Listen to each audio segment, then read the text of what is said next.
बात करेंगे hair transplant के बारे में। सबसे पहले हेयर लॉस के क्या कारण हो सकते हैं। पहला कारण है जेनेटिक। अगर ये आपकी फैमिली में रन करता है तो देयर आर हाई चांसेस कि आपको भी आगे जाकर हेयर लॉस की प्रॉब्लम होगी। दूसरा, आजकल की लाइफस्टाइल हमारी ऐसी हो गई है और न्यूट्रिशनल डेफिशिएंसी हमारी डाइट कंप्लीट नहीं कर पाती है। हमारी डाइट से हमें वो मिनरल और विटामिन नहीं मिल पाते हैं जो कि हेयर ग्रोथ के लिए ज़रूरी होते हैं। तो ये सब कुछ एड ऑन फैक्टर्स काम करते हैं फॉर हेयर लॉस। अब हम बात करते हैं हेयर ट्रांसप्लांट के बारे में। जब आपका हेयर लॉस स्टार्ट होता है, ये ग्रेड 1 में ही होता है, तो हम इसको मेडिकली मैनेज कर सकते हैं और पीआरपी भी इफेक्टिव होता है। एक बार ये स्टेज 2 में चला गया है, उसके बाद आप इसको मेडिकल मैनेजमेंट से कुछ हद तक कंट्रोल कर सकते हैं। स्टेज 3 के बाद 4, 5, 6, 7 आपको हेयर ट्रांसप्लांट की जरूरत पड़ेगी।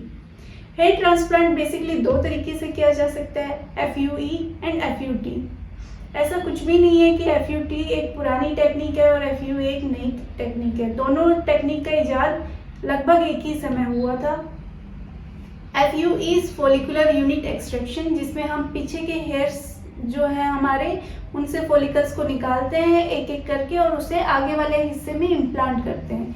दूसरी टेक्निक है FUT, फॉलिकुलर यूनिट ट्रांसप्लांट। इसमें हम पीछे वाले हिस्से से एक पूरी स्ट्रिप निकालते हैं, जिसमें से फिर बाद में सिल्वरिंग के तरीके के द्वारा हेयर्स को अलग करते हैं और उसे आगे इम्प्लांट करते हैं। सर के पीछे वाले हिस्से से ही बाल क्यों निकाले जाते हैं? क्योंकि जो एलोपेशिया है, जो हेयर लॉस है, उसे हम मेडिकल टर्म में एलोपेशिया कहते हैं। एलोपेशिया का यूजुअली हार्मोनल कॉज होता है, जिसे हम एंड्रोजेनिक एलोपेशिया कहते हैं। It's a most common form of alopecia. और ये जो हॉर्मोन्स होते हैं, इनका सर के बाल के पीछे वाले हिस्से पर इफेक्ट नहीं पड़ता है। इसीलिए जब हेयर लॉस होता है किसी भी आदमी का, तो वो आगे वाले हिस्से तक ही रहता है, पीछे नहीं जाता है। इसलिए हम ये पीछे वाले हेयर्स को ही यूज करते हैं आगे ट्रांसप्लांट करने के लिए। So basically hair transplant is nothing but just redistribution of your own hairs.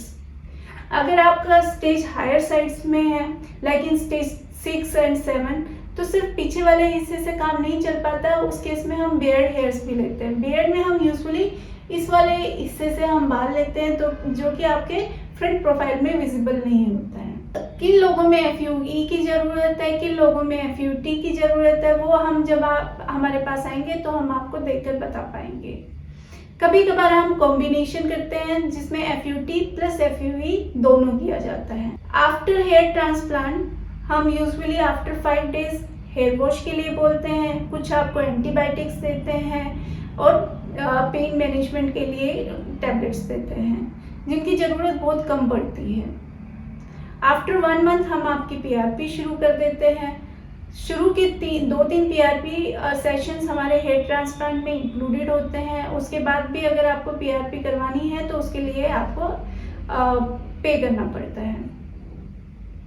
PRP किससे क्या, जो हेयर ग्रोथ है वो अच्छी हो जाती है। बेसिकली जब हम हेयर ट्रांसप्लांट कर रहे हैं तो आगे वाले हिस्से में फॉलिकल्स को लगा रहे हैं। उन फॉलिकल्स को अगर न्यूट्रिशन मिलेगा तो हेयर ग्रोथ अच्छी होगी और गहरी होगी।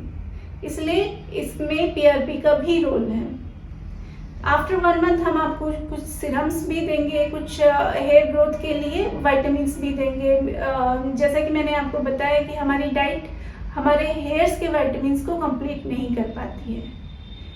अगर आपकी भी हेयर ट्रांसप्लांट से रिलेटेड कोई भी क्वेरी है तो आप हमसे कांटेक्ट कर सकते हैं एट कोनाक्स एस्थेटिक्स, सेक्टर 57, गुरुग्राम।